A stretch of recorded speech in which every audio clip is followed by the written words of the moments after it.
This week we're on wheels as we race through the new car tech in Las Vegas and then bring it safely to a stop. But is anyone actually in the driving seat? Plus, what's up with this shop? We're at the supermarket that has something very strange in store for you.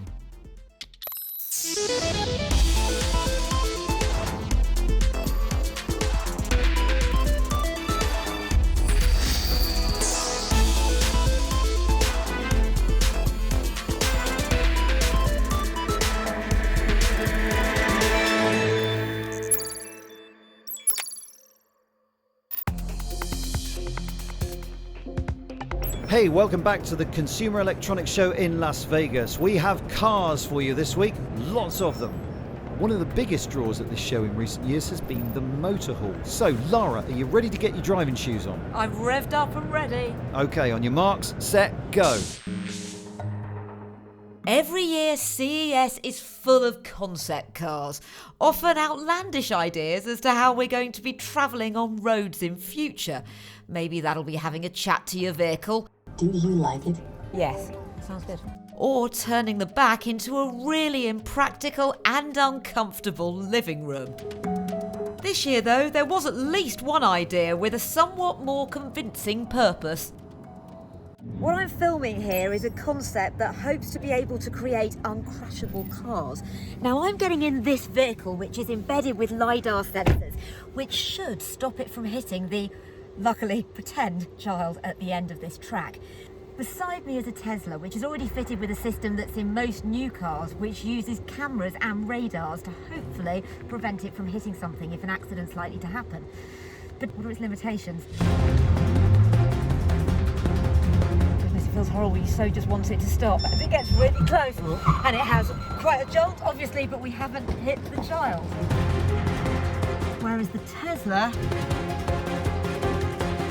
that was quite something. This technology is already being built into cars right now as a safety function, and in the future could be used in autonomous vehicles too.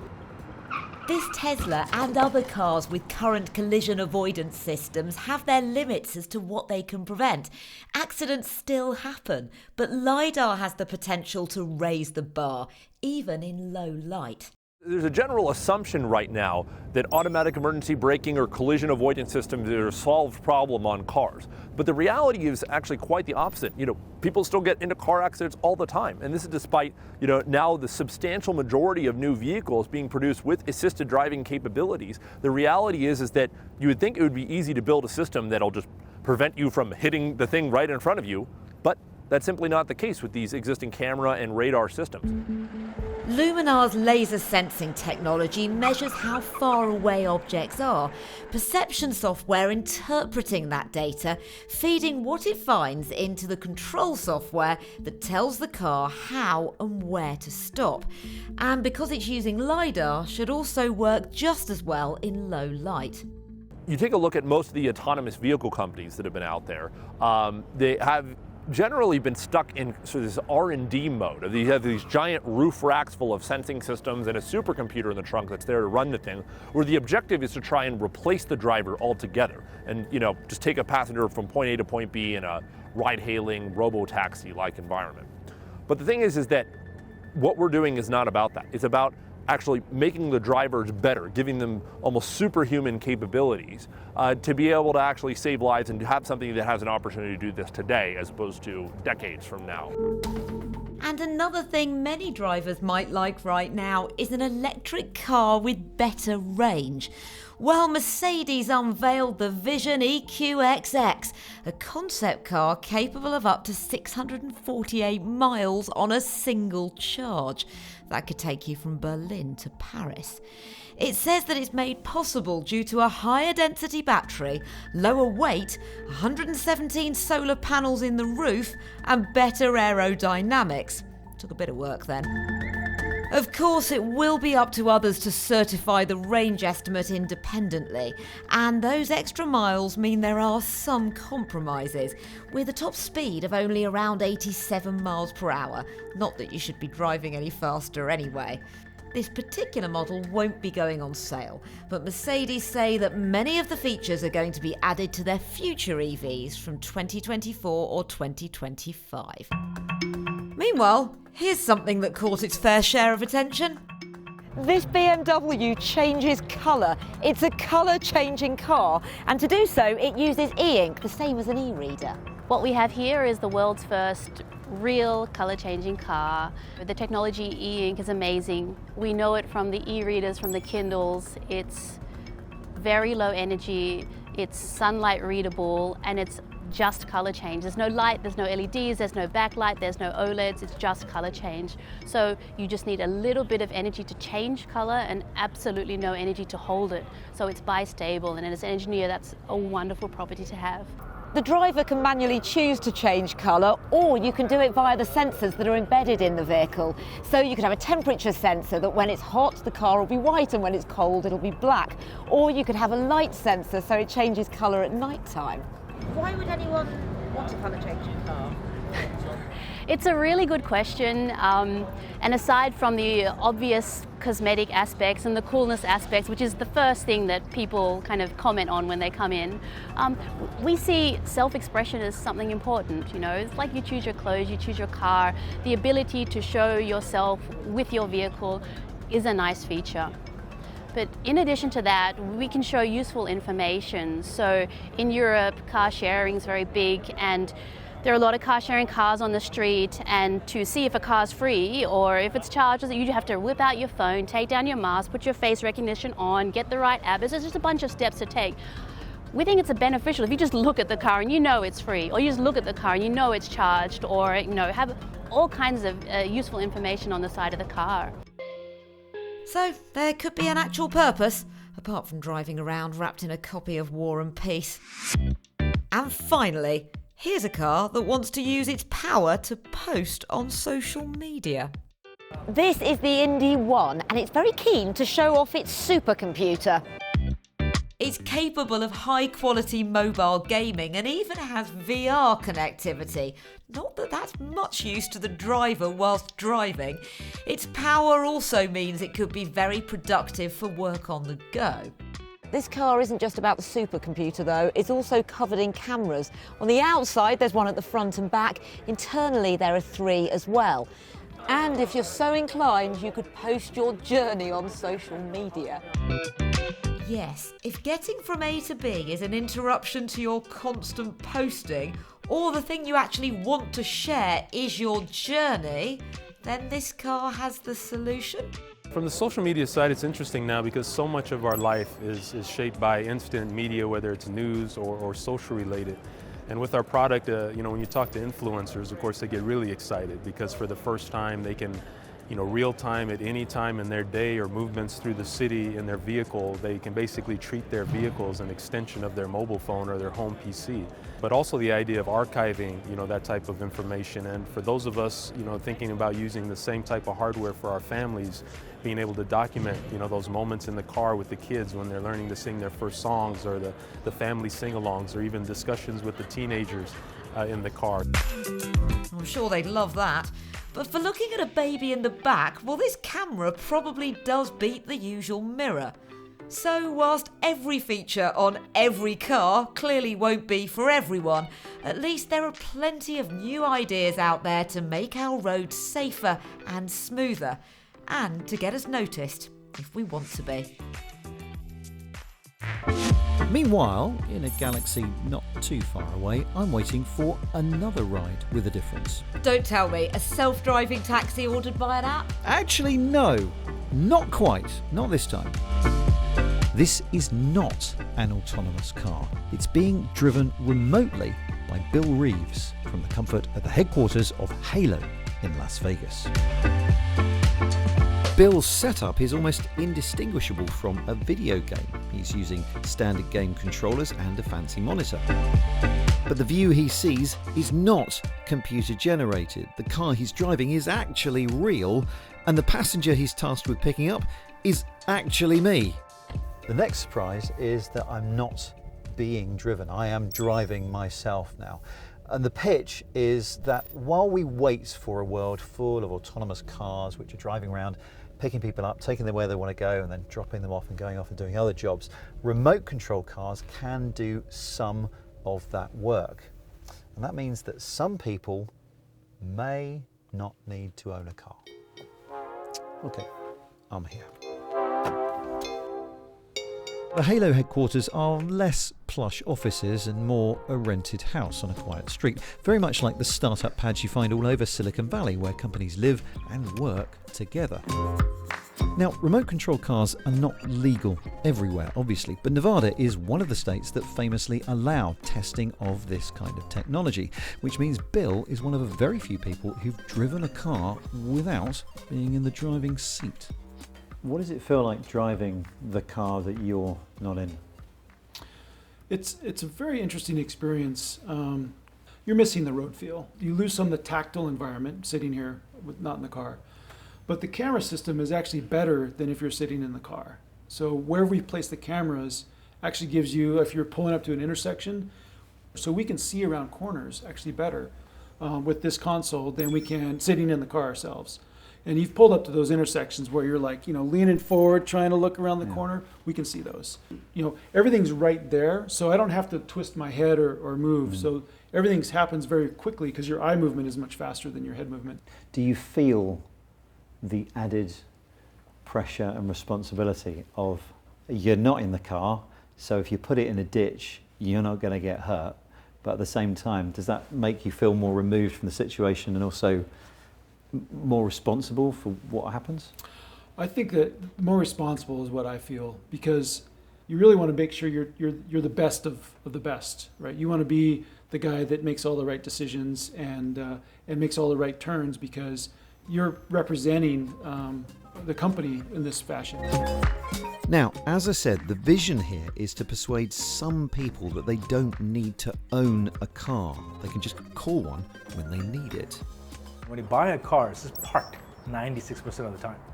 We barely drive it. Think about driving 1 hour a day and 23 hours just parked sitting in the parking lot. Why not remotely drive the passenger when they're in there? Why give them that job? Yeah, number one is liability for us, right? So when a customer's inside, we need to make sure that ride experience is extremely smooth and the remote pilot has to be always engaged in the car.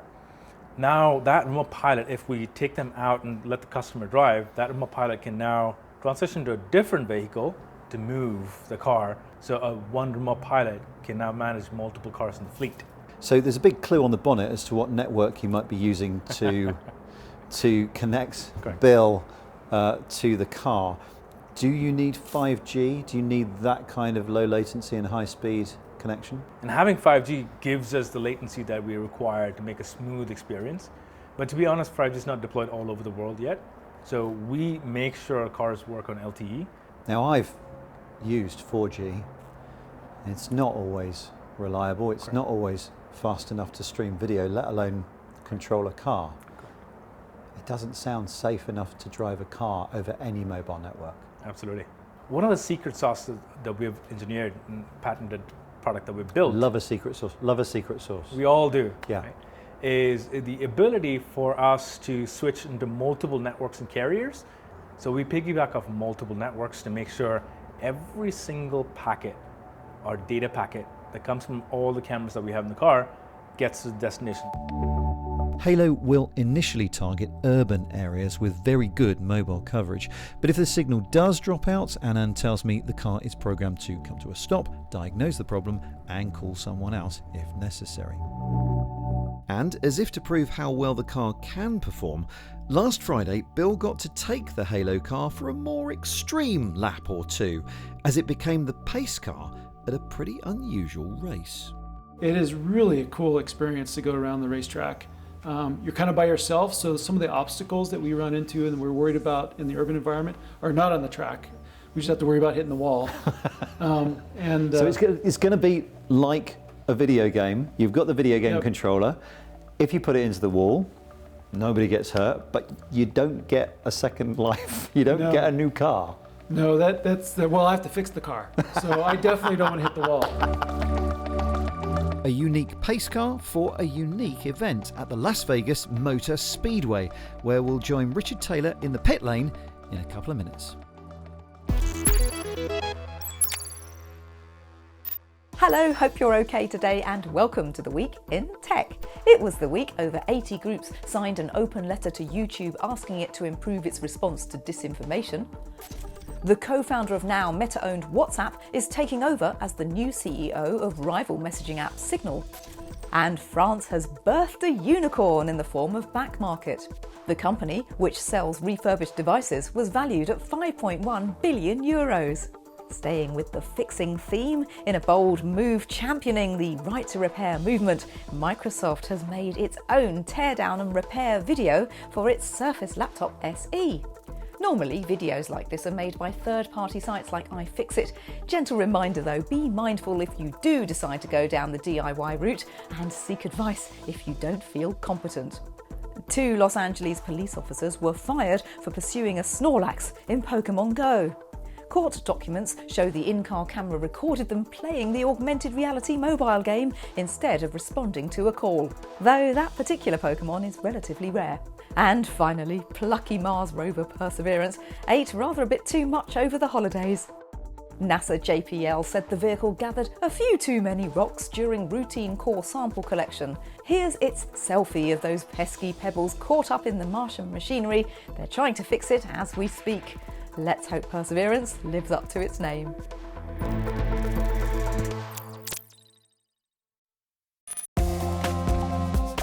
This is the Indy Autonomous Challenge. The clue's in the name. Look carefully, you'll see there's no one at the wheel.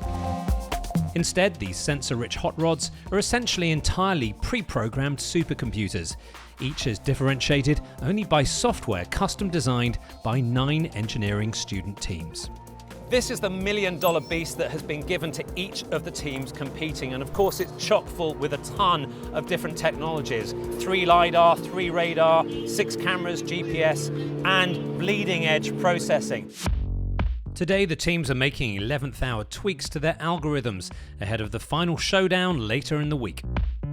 The race winners will claim bragging rights and a $150,000 cash prize. In practice, though, the teams are incredibly collaborative. They understand there's a far bigger prize at stake for us all as they race ever closer to a driverless future. People are watching us race and people are watching us do all these races, so I guess in a way you're kind of increasing public trust towards autonomous vehicles, because if someone sees, hey, this car's traveling at 180 miles per hour around a track with other cars on the track and avoiding them, then maybe they'd feel more comfortable getting in an AV vehicle and having it drive them from their hotel or their house to a restaurant safely. Now this is just a practice day, but on Friday what's going to make this race truly groundbreaking is that the teams are going to be flying around the track, not just to compete on seeing which car is the fastest, but also if they can pass each other at increasingly high speeds. Well, passing is incredibly important because it showcases how autonomous vehicles can perceive one another, right? Can determine when to pass, when to overtake. And we're going to need to do that in regular highway driving. If people are in different autonomous vehicles, they're going to have to encounter one another at high speeds.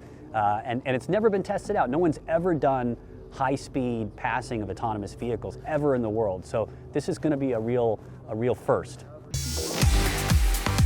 So race day is here. The original multi-car head-to-head contest proved a little too ambitious in these COVID times, so this is a knockout contest between 2 cars at a time, each taking it in turns to pass each other safely at high speed until one car fails to overtake and gets eliminated.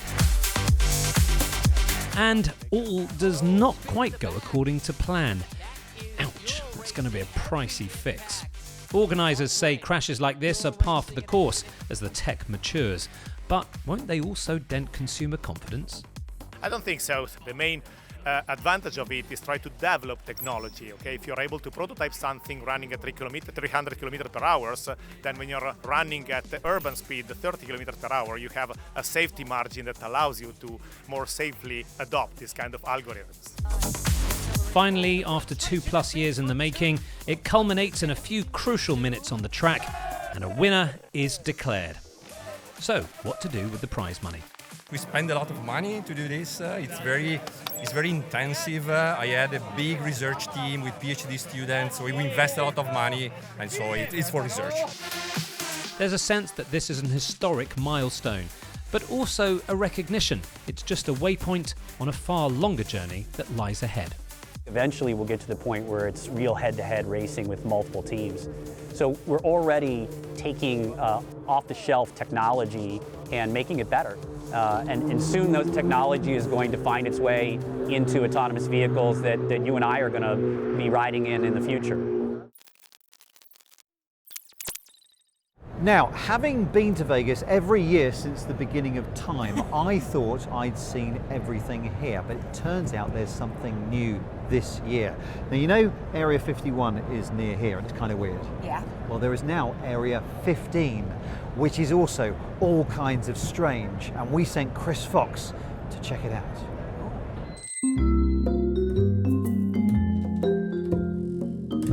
I've popped out to do a big shop at the most talked about supermarket in Las Vegas. I've heard the prices here are to die for. But at this supermarket, nothing is quite as it seems. Omega Mart looks just like a regular supermarket. They've got food and drink you can actually buy, but everything's been infused with a secret additive S, and the CEO, Walter Dram, hasn't been seen for a while. It makes you think there could be a mystery lying just beneath the surface. Stepping through one of the shop's portals takes you to another dimension, where more of the mystery unfolds. But what you do there is up to you. There's a story to immerse yourself in, using one of the store's loyalty cards to track your progress, or you can simply treat it as a very Instagrammable, multi-sensory playground. More than 300 artists have worked on creating the experience, with more than 40 projectors providing some of the visuals. In the parallel dimension, I met Drew DiCostanzo, and I asked him whether this was more art or escape room. Well, I think it's both of those things and more. It's really whatever you make it. You know, we're not going to tell you how to experience Omega Mart, what to do. It's like an open world video game, and we're going to reward your exploration and play. There's a lot of opportunities here to take a good Instagram photo. How much of the design was based around making something like this Instagrammable? Yeah, social media is massive for us because obviously there's all of the posts that, the user-generated content that people provide. I mean, we're full of just jaw-dropping art, throughout the 52,000 square feet of this exhibition. But really, that's just scratching the surface. As you start to wander and explore these different areas, you'll start to discover there's a story, there's a few different narratives that are happening, there's mysteries to solve. And if you dive even deeper down the rabbit hole, you can go through some RFID progressive digital gameplay that will take you a couple of hours to hack and unlock secrets throughout the entire exhibition. Drew, what inspired the Omega Mart? It's something that started as a small backyard art project that evolved eventually into this huge project that took 3 years to create. It took 325 artists from concept to opening, and we have everything from digital creators, sculptors, painters, experiential artists, all working together to create this narrative and build it out. So a really giant process that took a long time.